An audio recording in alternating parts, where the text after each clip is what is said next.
country as a person who comes from another divided country, which is Korea.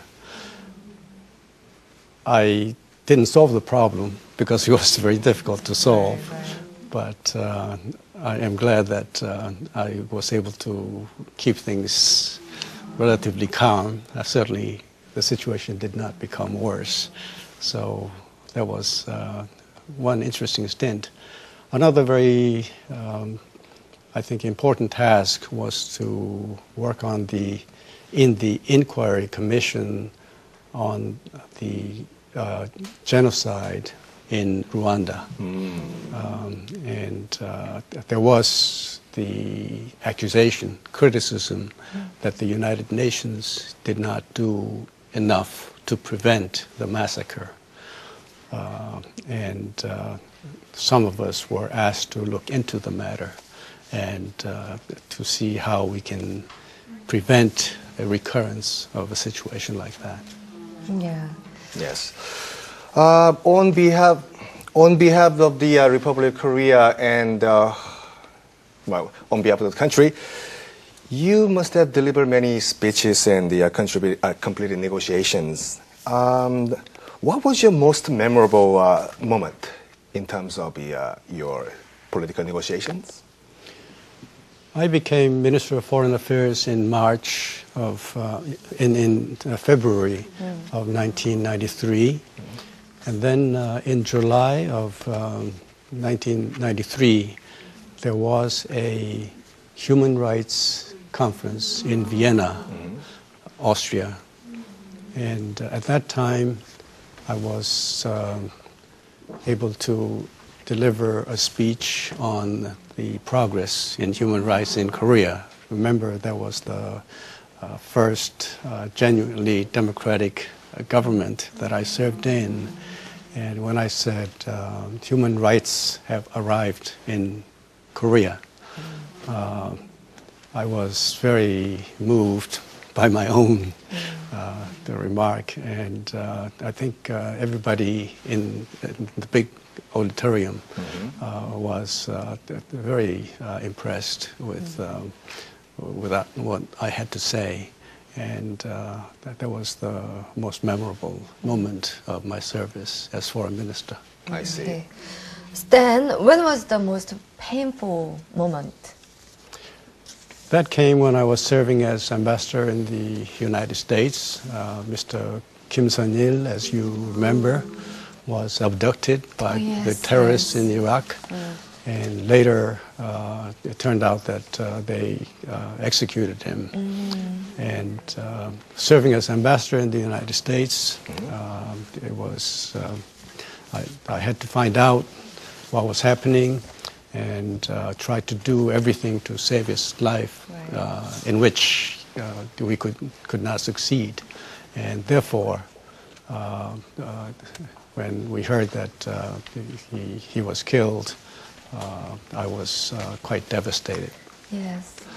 Let's talk a little bit about the Korean English education sector right now. And there are so many young people out there who are scoring high in the TOEIC test but cannot speak a word of English.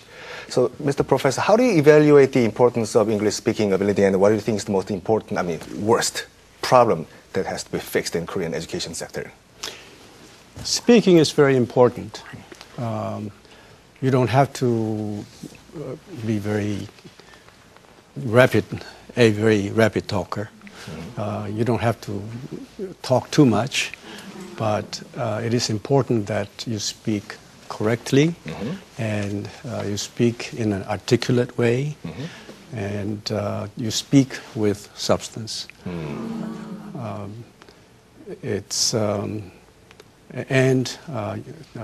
I think, I hope everybody will try to be good listener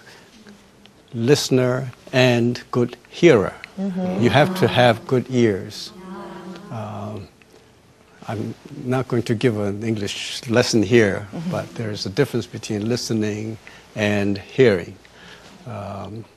By good hearer, you have to have good ears to distinguish between pronunciations. For example, when you go on an airplane, you hear sometimes the stewardess or steward making announcements like, "It has been a pressure to serve you."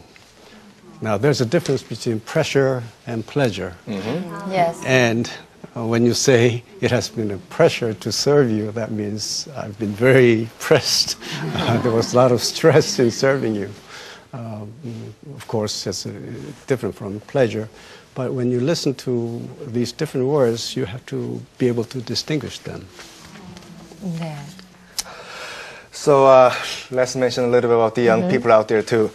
There are many young folks and students who are longing to become diplomats like you, Mr. Professor. And do you have any special tip for those young people who are longing to become diplomats, Mr. Professor? You have to be a good listener as much as a good hearer. And that is to say, you have to try to understand what is going on. Of course, you have to study hard, which means understand the international situation. But at the same time, you have to be good person-to-person, good in person-to-person relationship. Diplomacy is, in many ways, is very similar to human relationship.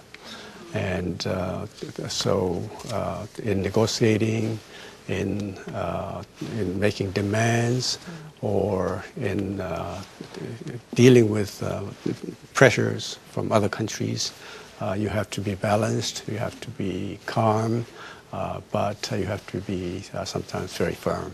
Yes. So what are your plans? Speaking shortly. So what are your future plans, Mr. Professor? I am I have been writing a book. I will go to conferences which are important, and I'll continue to work on the institute that I'm running now. Yes. So we always look forward to seeing you, Mr. Professor. And thank you very much for your time, Mr. Professor. Thank you very much. 박수 한번 보내드릴게요. 아, 정말 멋지시죠? 준수한 외모에 저런 분 보면은 잘 키운 아들 하나 10남편 안 부러울 것 같아요. 우리 아들들도 저렇게 잘 커졌으면 하는 그런 바람을 가져봅니다. 네. 자, 벌써 마칠 시간이 다 됐는데 오늘 처음부터 끝까지 함께 하셨는데 한 교수님 어떠셨는지?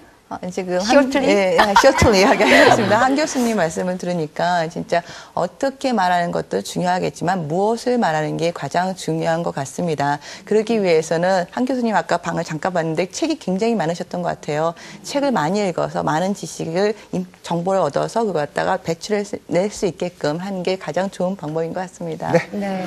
자, 라이브 토킹 이슈 벌써 마칠 시간이 됐습니다. 저희는 다음 주 금요일 11시에 다시 찾아뵙겠습니다. 네, 고맙습니다. 네.